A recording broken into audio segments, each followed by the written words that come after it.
There is a situation that shows up in almost every life, at work, in family, in friendships, in relationships. You're trying to resolve something, you're trying to move forward, you're trying to get an answer, a decision, a strained conversation, and the other person won't engage. They deflect, they change the subject, they go silent, they say, "We'll talk later," and later never comes. They agree to your face and then nothing happens, and you're left standing there holding all the responsibility, wondering why won't they just cooperate. Here is the first thing you need to understand. Avoidance is rarely about you. It's almost never about the topic, and it's never a choice the person is making in the moment. Avoidance is a survival strategy. Somewhere in the person's life, usually early, usually quiet, they learn that certain conversations and certain conflicts were too dangerous to sit with. Maybe honesty caused chaos in their home. Maybe conflict meant punishment. Maybe confrontation meant losing someone they loved. So they learned the same lesson over and over. If I don't engage, I don't get hurt. And that lesson worked. It protected them. So now, when you bring up something hard, their nervous system doesn't see a conversation, it sees a threat, and it does what it was trained to do. It runs not because they don't respect you, because their body is telling them this isn't safe. Here's the second thing to understand. You cannot force someone to stop avoiding. You can't argue with them into engaging. You cannot guilt them into cooperating. The harder you push, the more their nervous system digs in, because to them, your pressure feels like proof that the situation is dangerous. The more you chase, the more they flee. So what do you actually do? Let's be specific. Let's give you the words. Step 1, stop chasing and say it out loud. The natural instinct is to push harder, more messages, more reminders, more pressure. That makes it worse. Instead, lower the intensity and name the dynamic without shame. Say this: "I've noticed this keeps getting hard to talk about, and I don't want to push you into a corner.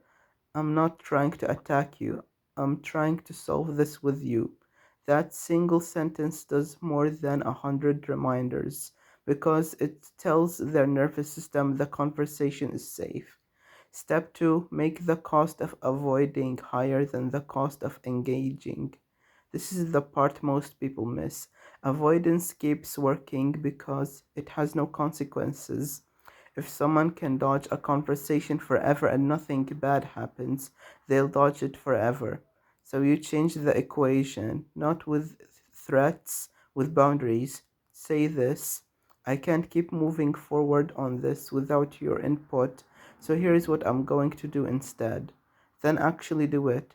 When avoiding stops working, engaging becomes more attractive.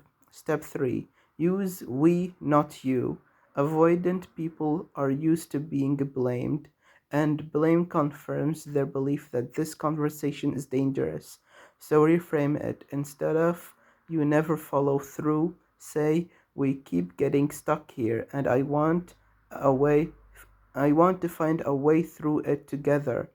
Instead of "why won't you talk to me," say "I want us to figure this out." It's a small shift, but it changes the whole feeling of the conversation, from attack to partnership.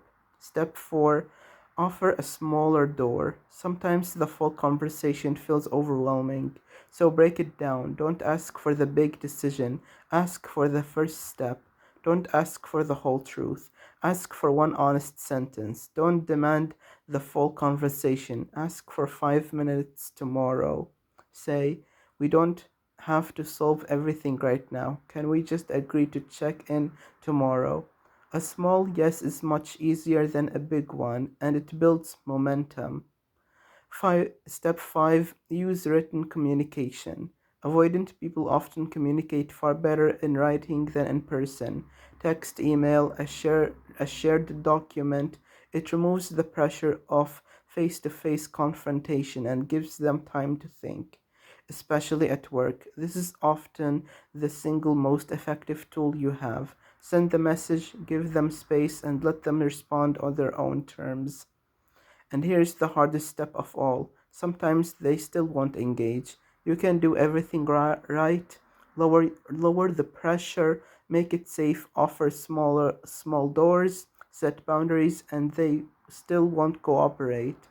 And at that point, you have to make a decision about what you need, not what you can force them to give. If it's professional, you document, you escalate, you protect yourself and your work. You stop waiting on them and find another path. If it's personal, you decide how much of yourself you're willing to keep investing in a relationship, or you're the only one doing the work. That's not giving up, that's recognizing that you can't fix someone who won't meet you halfway. Here's what the situation needs to hear. You are not responsible for their avoidance. You are not the reason they can't engage. You can be patient, you can be safe, you can be clear, and they still may not change. That's not your failure, it's their wound, and you can't heal someone else's wound from the outside. But here's what you can do. You can stop making their avoidance your problem. You can stop chasing.